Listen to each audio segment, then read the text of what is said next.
우리 하나님께서 주신 말씀 함께 봉독하도록 하겠습니다.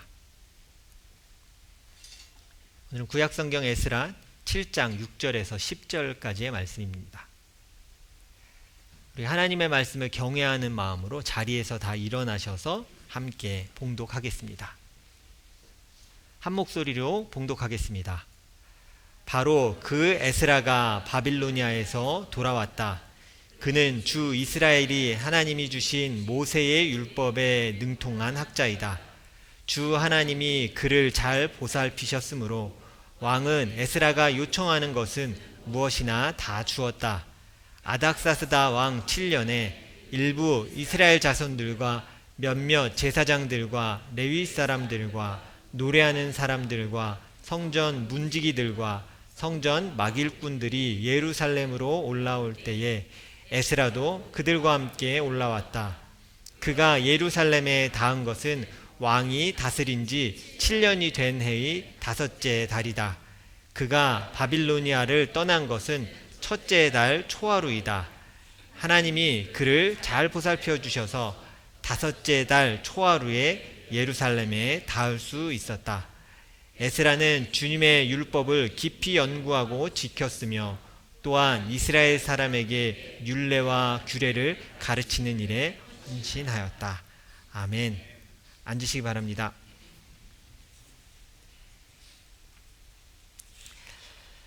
오늘은 당당한 주의 자녀로 라는 제목으로 함께 말씀 나누도록 하겠습니다. 사회가 빠르게 변하고 있습니다. 사람들이 준비하기도 또 예상하기도 힘들 만큼 변화가 빨리 돼서요. 어느 순간 필요했었는데 없어지는 직업들도 있고요. 우리가 당연하게 여겼던 서비스들도 하루아침에 로봇이나 키오스크로 대체되기도 합니다. 사실 지난주 수요일에 수요 중보기도에 우리 카카오톡 라이브 프로그램이 한순간에 없어진 게 좀 저한테 충격이었어요. 이렇게 당황스럽게 만드는 게 점점 많아지겠구나, 세상에. 당연하게 했던 건들인데 이제 그거 안 해요? 그리고 그 한순간에 딱 없애는 거죠. 당황하게 하는 일들이 앞으로도 더 많겠다는 생각을 하게 돼요. 로봇이나 키오스크가 대체 많이 하면서 저도 실제로 느끼거든요. 청소년과 사회에 처음에 나가는 사람들이 할 일들이 별로 없습니다. 우리 청소년들도 여기 많이 있는데 저희 자녀들도 있잖아요. 이들이 처음 그냥 쉽게 어른들이 괜찮아 시작해봐라고 봐주면서 시작할 수 있는 일 자리가 없어졌어요. 그걸 다 다른 것들이 대체하고 있는 거죠. 예측할 수 없는 이런 상황들은 사람들에게 두려움을 줍니다. 아마 그렇게 변화되는 거 보면서 아싸, 세상이 너무 빨리 돌아가라고 생각하는 분은 없을 거야. 두렵기도 하고 나는 괜찮을까라는 생각을 하게 됩니다. 사실은 저도 합니다. 목회자이기에 목회자는 뭐가 문제예요? 교회가 있잖아요. 저는 거꾸로 의문을 갖거든요. 교회는 계속 존속할 수 있을까? 만약에 사회가 이런다면 교회가 설 수 있을까? 목회자는 그 자리를 지켜낼 수 있을까? 생각을 합니다. 저는 사실은 아시는 분 계시겠지만 제가 그동안 2년 동안 좀 안 하고 있는데요. 매년 해왔던 게 뭐냐면 교회의 미래를 예측해서 이게 점 보는 게 아니라 통계학이나 사회 분위기에 따라서 교회가 앞으로 이런 트렌드나 이런 거에 집중하게 될 거다라고 발표하는 책이 매년 사실 나옵니다. 그래서 제가 그걸 꼭 사봤어요. 사보고 올 한 해에 교회 안에 되게 중점적으로 했던 것들이 이거였구나, 한국 교회들이. 그리고 이렇게 하겠구나. 그리고 한국 교회의 미래에 대해 이렇게 예상하는 건데 저는 좀 사실 읽으면서 무섭기도 했어요. 왜냐하면 너무 사실적이었기 때문이에요. 교회는 쇠퇴할 것입니다. 반드시 교회는 없어지는 교회들이 많아질 거고 목회자도 일자리를 잃게 될 겁니다. 부교육자들도 있을 자리가 없어질 겁니다. 근데 그냥 괜히 겁주고 있는 거 아니야가 아니라 그분이 통계학을 전공하신 목사님이에요. 그러니까 기존의 인구 통계를 딱 가져와서 설명하는데 한 번에 이해됐어요. 왜 주일학교가 안 되는지 아십니까? 교회에 활력이 없어서가 아니라 아이가 없는 겁니다. 실제 인구 분포를 보니까 이렇게 돼 있는 거예요. 그러니까 80년대, 90년도에 10대였던 또 어린 아이였던 아이의 비율은 이제 20%도 안 돼요. 그때 20%도 안 돼요. 10%도 안 돼요. 그러니까 같은 교회 숫자로 그 인원들을 받을 수가 없는 거예요. 당연히 주일학교가 없는 교회도 생길 거고 아예 성도들이 줄어갈 것이다. 인구 자체가 주니까요. 그러니까 이거는 이 변화는 교회나 사회나 동일하게 지금 있는 겁니다. 너무 장담하지 마십시오. 저도 우리 리자인 한인교회가 잘 되고 계속 갈 것을 항상 기도합니다. 그러나 안심할 수 없다라고 항상 생각해요. 우리가 깨어있지 않는다면 우리가 당연하게 생각하는 것이 한순간에 다 사라질 수도 있습니다. 많은 사람들이 주저하고 두려움 갖지요. 그래서 이렇게 두려워할 때 사람들이 사실 어떤 사람들이 눈에 좀 띕니다. 어떤 사람들이 눈에 띄냐면 자기의 확신에 차서 자신감 있게 막 이야기하면서 사람들을 설득하는 사람들에게 사람들이 눈이 좀 가요. 이렇습니다. 세상은 이렇게 변할 겁니다. 그러고 막 당당하게 얘기하면 사람들이 우와 막 그러잖아요. 근데 좋은 방향도 있지만 안 좋은 것들이 요즘 너무 많다는 생각을 하게 됩니다. 사실에 근거 있는지 또 개인의 생각인지도 구별하지 않고 너무 확신에 차서 얘기를 막 해요. 그러니까 사람들이 저 정도 확신이 찼다면 진짜일 거야 라고 생각하고 그냥 따라갑니다. 그래서 이런 불안한 사회에서 가장 판치는 게 뭘까요? 사기예요. 사기꾼이 이렇게 주저하고 부끄러워하면서 사기치는 거 보신 적 있어요? 제가 이게 될지 모르겠지만 한번 투자를 한번 해보시겠습니까? 이런 건 없어요. 투자하면 10배, 20배로 당당하게 돌려줍니다. 뭐 이렇게 막 얘기해. 너무 자신감이 찼어요. 어느 누구도 자신감이 없는 이 시대에 그 사람은 자신감이 있거든요. 사람들이 마음이 동해요. 저기 진짜 뭔가 있나 보다. 그러고 갔던 사람들도 야 봐봐 내가 진짜 투자했더니 이번 달에 5% 이자가 나한테 이번 달에 들어왔어. 사람들이 눈이 돌아가요. 막 모여져. 요즘 말하는 폰지 사기예요. 사람들한테 돈 받아갖고 나중에 들어온 사람한테 조금씩 나눠주는 거야. 피라미드처럼. 그러니까 언젠간 터지겠죠. 여기뿐만이 아니라 모든 곳에 있습니다. 이게 심각합니다. 사이비 교주들도 그래서 점점 많아지는 거예요. 이 시대에. 사람들이 다 두려워하니까 확신을 갖고 당당하게 얘기하니까 사람들이 빠지는 거예요. 어느 누구도 당당하게 저렇게 얘기를 못하는데 진리가 있나 보다. 그리고 사람들이 빠지는 거죠. 사실은 제가 오늘 PPT를 중간에 한번 싹 왕창 삭제해갖고 날렸어요. 실수가 아니라 수정을 하면서 보여드리고 싶은 게 있는데 안 보여주는 게 성도들의 건강에 유의하겠다 해서 다 뺐어요. 사이비 교주의 사진, 그다음에 그들이 판매하는 것들, 뭐 뜬다 허경영 뭐 이런 사진 제가 다 했다가 아니야 우리 예배 맞지 않아. 불로유, 서울우유를 막 1년 동안 삭혀갖고 두부처럼 만들어서 그걸 먹으면 모든 병이 낫는다. 몇십만 원에 팔아요. 2년 전에 사람이 죽었어요. 80대 할아버지가 그거를 전 재산을 털어서 그 서울우유 썩은 거를 잔뜩 사서 거기 이름에는 허경영 써 있어요. 사진이 붙어 있어요. 그 이름과 사진이 붙으면 우유가 신비롭게 바뀐대요. 사람들이 그걸 믿고 전 재산을 투자하는 거예요. 1억을 주면 하늘나라에서 대천사로 임명된다고. 그 사람들이 전 재산을 다 줘요. 제가 서칭해봤더니 이걸 다 보여주고 싶었는데 보지 마세요. 제가 설명해 드릴게요. 눈 건강에 안 좋아요. 다 날렸어요. 제가 안 보여드리는 게 낫겠다. 2023년에 허경영의 수입이 1,000억이었더라고요. 그때까지 모은 게 이런 식으로 모은 게 지금 시간이 지나면서 더 커졌겠죠. 이제는 이제 메시아라고 얘기하고 찬양해요. 허경영 메시아 이러고 아예 사이비 종교가 됐습니다. 농담으로라도 장난으로라도 방문하거나 하지 않기를 부탁이 아니라 이거 하지 마십시오. 해서는 안 돼요. 어쩌면 사람들의 이런 호기심과 재미가 괴물을 한 사람 만든 거예요. 이거. 여러분 확신에 차 있는 교주의 모습들을 한번 생각해 보세요. 전 그거 봤는데 속상한 건 거기에 빠져서 삶을 다 날린 사람들. 또 하나는 뭐였냐면 저 교주는 사기와 거짓에 사로잡혀서도 저렇게 자신감 있게 내가 믿는 것은 이렇게 얘기하는데, 창조주 하나님을 믿는 우리는 왜 이렇게 자신이 없나였어요? 나의 왕이시며 여호와 하나님을 믿는다고 하면서 저 한낱 저 사기꾼 같은 교주들만큼도 확신을 안 갖고 살아가는 건가? 왜 이렇게 두려워하고 주저하고 안 해줄 것처럼 여기면서 벌벌벌벌 떨면서 살고 있나? 그게 너무 답답했어요. 그래서 제 질문이 이게 이제 사기의 종류, 이건 뭐냐면요, 여러분, 이게 제가 그냥 찾은 게 아니라 UN 사이트에 연결된 기관에서 찾은 거예요. 이게 너무 심하니까 UN에서도 이 드러그 앤 크라임이란 부서가 있거든요. UN 안에.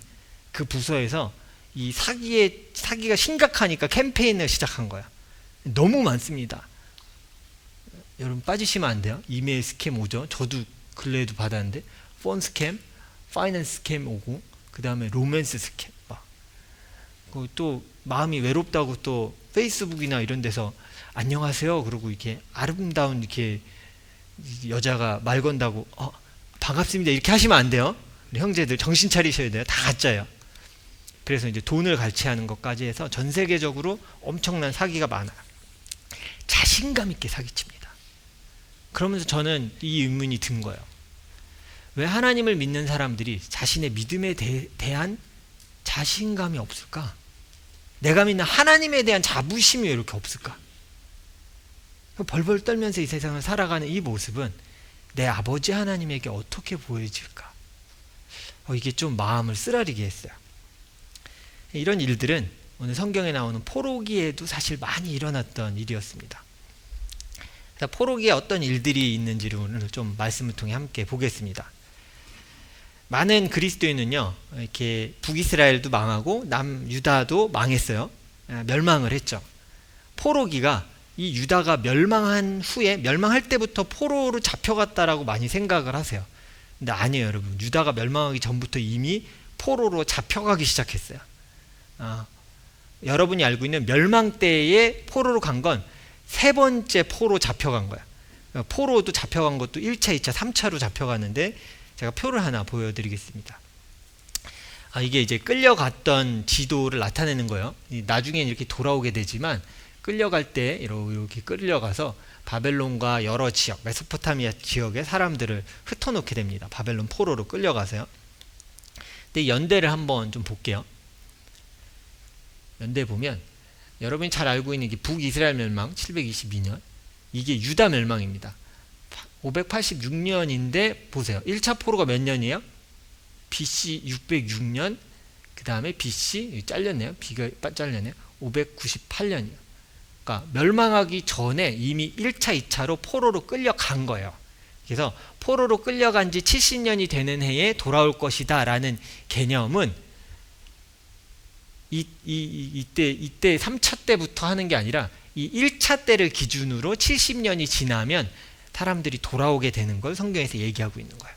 그래서 이 개념을 조금 알고 계셔야 이게 뭐가 맞는 거야 이렇게 왔다 갔다 하지라고 생각할 수 있는데, 멸망 전에 이미 포로기가 시작된 겁니다. 그럼 제가 여러분에게 물을게요. 그럼 이렇게 유다가 멸망해서 바벨론으로 끌려가게 된 이유를 성경에서는 뭐라고 얘기할까요? 왜 끌려갔다고 얘기해요? 전쟁에 져서, 힘이 없어서. 성경은 그렇게 얘기하고 있지 않아요. 명확히 얘기합니다. 예레미야 말씀을 한번 읽어보도록 하겠습니다. 함께 읽습니다. 시작. 자손은 그 기록을 보고서 조상이 지은 죄를 기억할 것이다.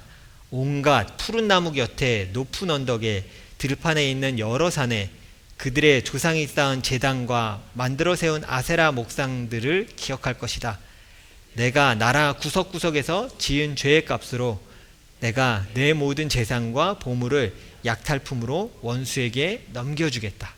제가 길어서 더 뒤를 넣지 않았는데 4절은 뭐냐면 너희를 잡아 끌어서 먼 땅으로 끌어가겠다 라고 말씀하세요.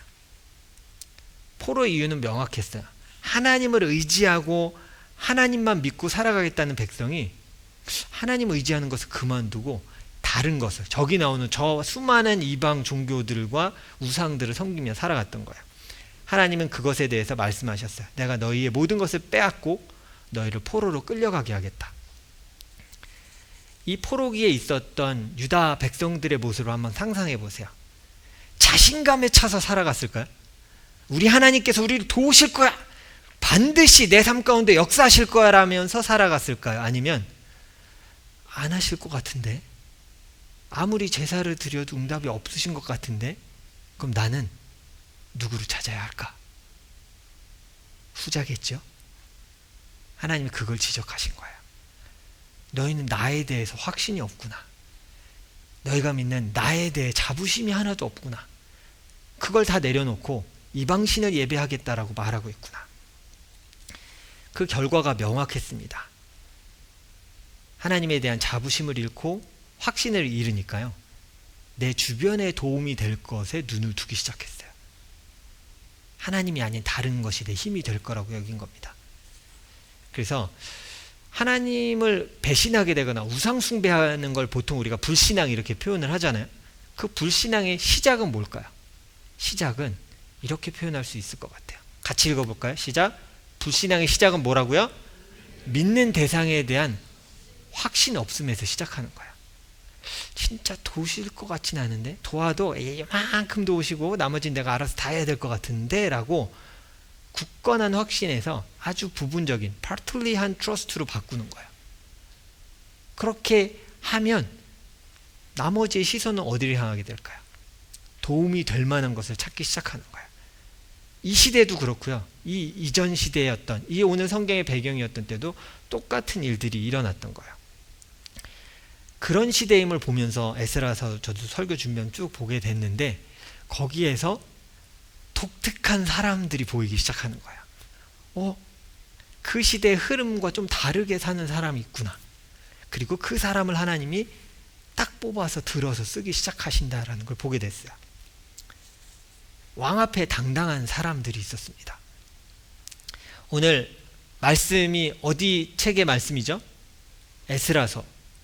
우리가 보통 에스라가 기록했다라고 보고 있는 책인데, 여러분, 에스라는 성경에서 어떤 모습으로 살아갔을까요? 위축되고 겁내고 두려워하면서 살아갔을까요? 아니면 왠지 모르겠지만 당당하게 살아갔을까요? 성경을 보세요. 그는 누구 앞에서조차 당당했어요? 자기의 목숨을 갖고 있는 왕 앞에서도 당당했어요. 이 모습이 너무 대조적인 거예요. 두려워 떨면서 확신에 못 찬 게 아니라 너무나 확신에 차서 왕 앞에서조차 당당하게 자신의 신앙과 자신의 마음과 믿는 바, 내가 누구의 민족인지를 드러내며 살아가는 사람이 눈에 띄는 거예요. 그래서 성경이 이렇게 에스라에 대해서 고백을 합니다. 같이 한번 읽어보겠습니다. 시작. 바로 그 에스라가 바빌로니아에서 돌아왔다. 그는 주 이스라엘의 하나님이 주신 모세의 율법에 능통한 학자이다. 하나님이 그를 보살펴 주셨으므로 왕은 에스라가 요청하는 것은 무엇이나 다 주었다. 그럼 이게 하나만 주세요. 왕, 나 필요해요. 금 옛날에 성전에서 갖고 간 거 좀 주시고요. 성전 다 지었고 이제 거기 가야 되는데 돈 좀 주세요. 이거 같으세요? 그냥 요구한 거예요. 부탁한 게 아니에요. 잘 보세요. 무엇이나 요청하는 것은 다 들어주었다. 그냥 당당하게 살아갔어요. 자신의 자리에서 당당하게 살아갔던 사람이에요. 오늘 성경을 보면 이런 표현이 나오죠. 그를 잘 보살펴 주셨으므로. 근데 영어 표현 한번 보실래요? 잘 보살펴 주셨으므로 라고 얘기하는데 영어 표현은 조금 다르게 나옵니다. 자, 읽어보겠습니다. 시작. Because the gracious hand of the Lord his God was on him. 이렇게 얘기해요. 이게 옛날 히브리의 되게 비유법적인 표현이래요. 하나님의 손이 함께했다. 이게 무슨 소리냐면 항상 그와 함께하고 그를 도왔다라는 얘기예요. 그래서 그걸 풀어서 그를 잘 보살피셨다, 이렇게 이제 세번역 성경에서는 아예 풀어서 설명을 하고 있는 거예요. 여러분, 왕 앞에서 당당했다는 게 여러분 착각하시면 안 돼요. 세상 앞에 당당한 그리스도인이라는 게 예의 없고 무례하고 폭력적이고 자기 마음대로 하는 걸 얘기하는 게 아니야. 당당하게 확신에 차서 내 마음대로 하는 걸 얘기하는 게 아니에요. 여러분, 기독교라고 말하면서 폭력을 정당화하는 것은 그 사기예요. 사기. 여러분 알아두셔야 돼요. 그건 사기예요. 정말 그리스도인, 예수의 뜻대로 살아가기라고 결정한다면 예의 있고 자신의 일을 잘 성실하게 감당하고, 성실하지만 그러나 그 자신이 하는 일이나 사람 앞에서 주눅들지 않아요. 난 하나님의 자녀이며 그 소명을 가지고 살아가는 사람임을 알기 때문이에요. 때로 우리가 이 세상 가운데 주눅든다는 건 내가 누구의 자녀인지, 누구의 소명을 갖고 이 땅에 서 있는지를 확신하지 못해서요. 그래서 주눅드는 거야. 될까? 하나님이 도우실까? 내 기도엔 응답을 안 하시는데 될까? 점점 주눅들어요. 오늘 성경을 보면요, 에스라는 대제사장 아론, 모세와 아론 할 때 그 아론의 후손임을 성경이 기록하고 있어요. 쭉 위에부터 얘기해서 대제사장 아론까지 탁 가요. 근데 이게 단순히 에스라가 혈통적으로 아주 좋은 사람입니다, 패밀리가 아주 좋은 사람이에요, 아론의 그 후손이에요 얘기하고 있는 게 아니라 그가 어떤 사명을 가지고 살아왔는지를 나타내는 거예요. 포로로 끌려가고 포로기를 견디는 그 시간 동안 그가 뭘 붙들고 견뎠을까요? 난 하나님의 말씀을 가지고 살아야 하는 아론의 후손이야. 내가 의지할 바는 오직 하나님 한 분임을 기억하며 살아갔던 거야. 그래서 성경에서 이렇게 얘기하고 있는 거예요. 제가 연대표 하나를 더 보여드릴게요. 저는 이 시간이 너무 궁금했어요. 1차, 2차 이걸 좀 설명드리고 싶어서 자료를 찾다가 제가 생각한 것보다 실제적으로 되게 이 간격이 크다는 걸 알고 너무 놀랐어요. 그래서 표를 하나 준비했어요. 여러분 이거 보셔야 돼요. 에스라 왕 앞에서 어떤 모습으로 우리가 섰는지를 오늘 같이 볼 건데요. 이 표입니다. 여러분 성전이 돌아갔어요. 그랬을 때 칙령을 받아서 1차 귀환을 했어요. 그리고 그 다음에 에스라가 귀환하죠. 근데 이 차이를 한번 보세요. 539년, 458년이에요. 제가 표를 보면서 대충 계산해 봤더니 1차 포로 귀환하고 두 번째 에스라가 귀환할 때까지 요 갭의 차이가 몇 년일까요? 그게 62년이 걸렸습니다. 성전을 다시 짓는 장면 우리가 1장 6장에서 쭉 봤죠? 이걸 완전 압축해놔서 그런 거예요. 그 안에 얼마나 많은 시간이 담겨 있냐면 성전이 완공된 후에 2차가 도착하는 데까지 60년이 걸려요. 그러니까 이게 엄청난 시간을 에스라는 견딘 거예요. 그리고 2차와 3차, 2차 귀환과 느헤미야, 우리가 잘 알고 있는 느헤미야의 귀환 3차까지의 그 사이의 시간은 대략 한 번에 이게 이루어진 게 아니고 대략 따져서 13년에서 25년 정도까지 걸렸을 거다라고 추정해요. 그러면 제가 계산 아주 쉽게 해봤어요. 합쳐보니 1차부터 3차까지 다 포로 귀환할 때까지 시간이 대략 75년입니다. 여러분에게 묻겠습니다. 나는 75세 이상이다. I'm over 75 years old. 없죠. 이제 권사님 오시면 들 거라고 생각했는데 권사님 보고 계시죠? 네. 권사님 장로님밖에 안 계실 거예요. 75년의 시간 동안 기다리며 이 사람을 버티게 한 건 뭘까였어요? 포로기에 이 사람은 어떻게 도대체 버틴 걸까? 한 사람의 인생이잖아요. 이 긴 기간 동안 포로가 1차로 갔고 그 뒤에 성전이 됐지만 그 뒤에 아무 소식도 들리지 않는 예루살렘 소식을 또 60년간 듣는 거예요. 느헤미야는 어땠을까요? 더 뒤에 있는 이 사람들을 견디게 했던 건 뭘까? 근데 에스라와 느헤미야의 공통점이 있었어요. 왕 앞에서도 주눅들지 않는 당당함이에요. 왕에게 이야기해요. 난 예루살렘으로 가야 하겠습니다. 난 그곳에 가서 내게 맡기신 그 일들을 감당해야 될 것 같습니다. 자신의 목숨을 쥐고 있는 왕 앞에 당당하게 자신의 소속을 얘기하고 어느 민족인지 얘기하고 돌아가겠다고 얘기하는 거예요. 그가 버틸 수 있었던 것은 자신들이 믿는 하나님에 대한 확신, 그 말씀에 대한 확신이에요. 제가 앞으로 잠깐 가볼까요? 이 말씀을 보세요. 에스라가 어떤 사람인지 나타날 때 이런 표현을 합니다. 그는 주 이스라엘의 하나님이 보여주신 모세의 율법에 뭐한 학자라고요? 능통한 학자이다, 이렇게 이야기하고 있어요. 근데 여러분, 그 능통하다는 일은 언어를 찾아보니까 이런 뜻이야. 아주 어떤 일을 빠르게 할 수 있는 익숙함을 가진 걸 얘기하는 거야. 그러니까 너무 여러 번 반복해서 말씀이 턱 왔을 때 무슨 말씀하시는지 알겠고 어떻게 행동해야 될지 아는 사람이었어요. 여러분, 운동 좋아하는 우리 뭐 청소년들도 있고요, 뭐 축구를 좋아하는 우리 청소년도 있고, 뭐 다른 운동들 뭐 여러 개 좋아하고, 악기를 좋아하시는 분도 계시죠. 잘하는 가장 좋은 방법은 뭘까요? 너무 우리 악기 하시는 분들 다 아시잖아요. 매일 많이 하는 거예요. 그죠? 많이 하는 것밖에 방법이 없어요. 그죠? 훈련을 막 이미지 트레이닝으로, 가끔 우리는 많이 그러죠. 뭐 손흥민이나 축구선수 좋아하니까 머리로 손흥민처럼 슛하기를 바라지만, 그게 심리학자들이 얘기하더라고요. 사람들이 다 그런 착각을 가지고 있대요. 막 스키 잘 타는 사람 보면서 이렇게 하면 착착 타지겠지? 그러나 이제 올라가면 우린 떼굴떼굴 구르잖아요. 잘하는 거 보면 머릿속으로 확신을 갖는데요. 나도 저 정도 할 수 있어. 축구선수 막 못하면 맨날 그러잖아요. 내가 들어가도 너보다 잘할 것 같다. 축구선수 때 제일 싫어하는 말이래요. 네가 들어와서 해봐. 숨이 여기까지 들어와서 죽을 것 같은데 네가 들어와서 해보라고. 연습을 하지 않으면, 익숙하게 하지 않으면 그것을 다룰 수가 없는 거예요. 성경이 말하는 표현이 이거예요. 에스라는 모세의 율법에, 하나님의 말씀에 능통한 사람이었다. 매일 그걸 다루고 그 말씀 앞에 서면서 버틴 거예요. 그러면서 하나님에 대한 확신을 가졌던 거예요.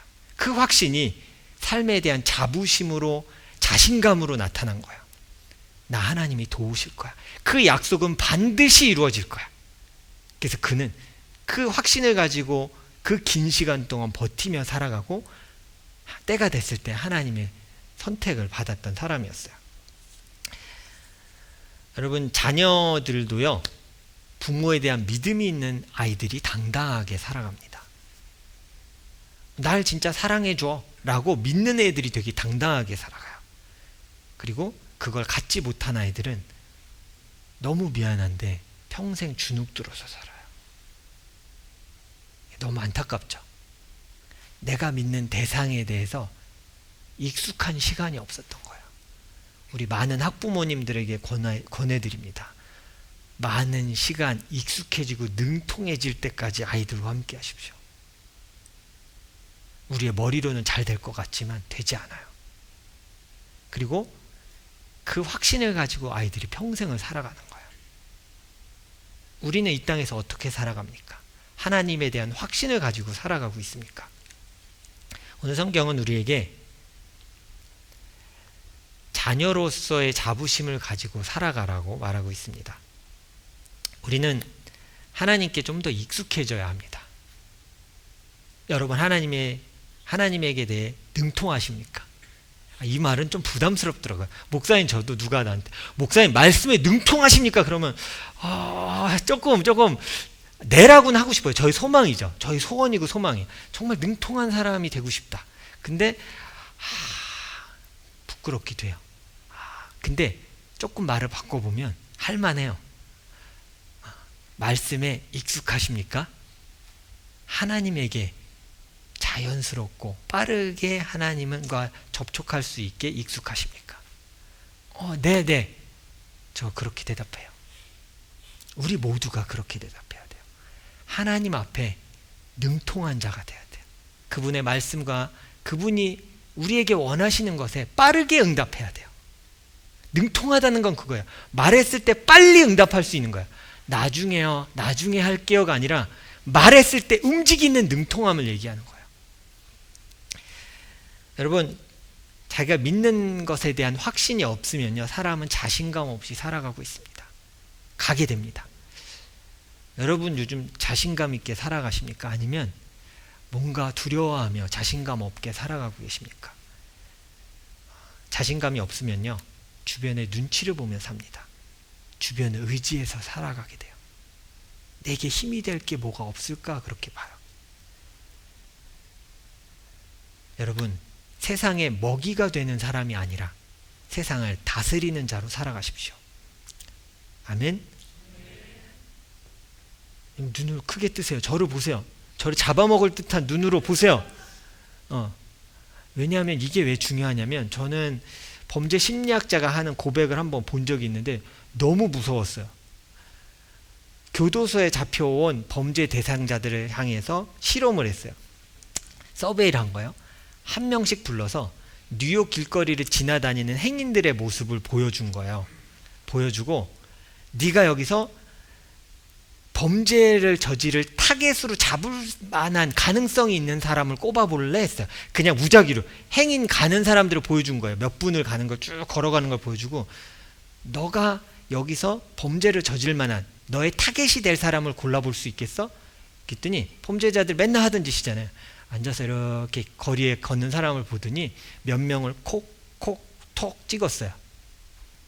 그리고 한 명, 두 명, 세 명에서 진짜 수십 명을 그걸 반복시켰어요. 여러 명, 다른 사람을. 범죄자 여러 명에게 그걸 다 물어본 거예요. 근데 너무 놀랍게 그 사람들이 꼽았던 사람이 다 똑같은 사람이에요. 저 사람은 범죄 타겟이 될 거예요.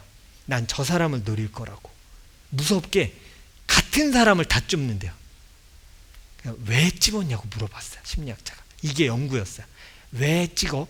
그리고 왜 다른 사람은 범죄 대상으로 타겟을 삼지 않았어? 그랬더니 이 사람이 하는 게 그랬어요. 제가 찝은 사람은요, 자신이 걷고 있고 자신의 삶의 바운더리에 대해 자신 없음이 눈에 보여요. 무엇을 향해 걷는지도 모르고 그냥 흐리멍텅하게 걷고 있대.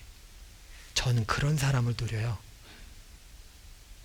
그럼 왜 다른 사람을 안 건드렸어요? 그랬더니 제가 찝지 않은 사람의 특징이 있다고. 그 사람은 내가 살아가는 삶에 대한 자신감이 차 있대.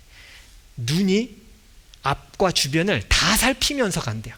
그냥 이렇게 아래 보는 게 아니라 내 주변에 어떤 일들이 벌어지는지를 보면서 가고 있대요. 그 사람은 접근하면 내가 다친대요. 자신의 삶에 대한 확신과 자신감이 있어서. 그러나 그냥 봐도 그게 없는 사람들은 타겟으로 삼기 딱 좋대요. 내가 공격해도 반항하지 못한대요. 내가 원하는 걸 뺏어낼 수 있고 생명까지도 뺏을 수 있대요. 전 그걸 듣고 뭐가 놀랐냐면 사탄의 방법과 너무 똑같아요. 야생 사파리에서도 그 일이 벌어지잖아요. 사자나 맹수가 막 이만한 막 물소랑 싸워서 이기는 거 보셨어요? 그거 안 해요. 가만히 앉아서 봐요. 초점 없는 놈은 누군가? 쩔뚝거리는 놈은 누군가? 어디로 가는지도 모르고 뱅뱅 도는 놈은 누군가? 그리고 그걸 덮쳐요. 성경에 나왔던 시대도 동일합니다. 그리고 우리가 살아가는 이 시대도 동일해요. 많은 그리스도인들이 내가 어디로 가는지도 모르고 내가 믿는 대상에 대해 확신도 없이 그냥 살아요. 오늘 하루를 멍하게. 우린 세상에 먹잇감이 될 거예요. 그걸 부모는 원치 않아요.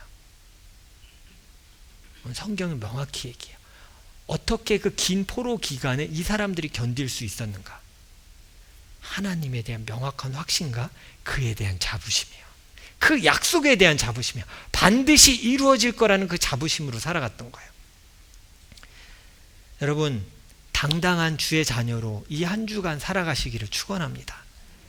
여러분, 정말 you are deserved to be Lord child예요.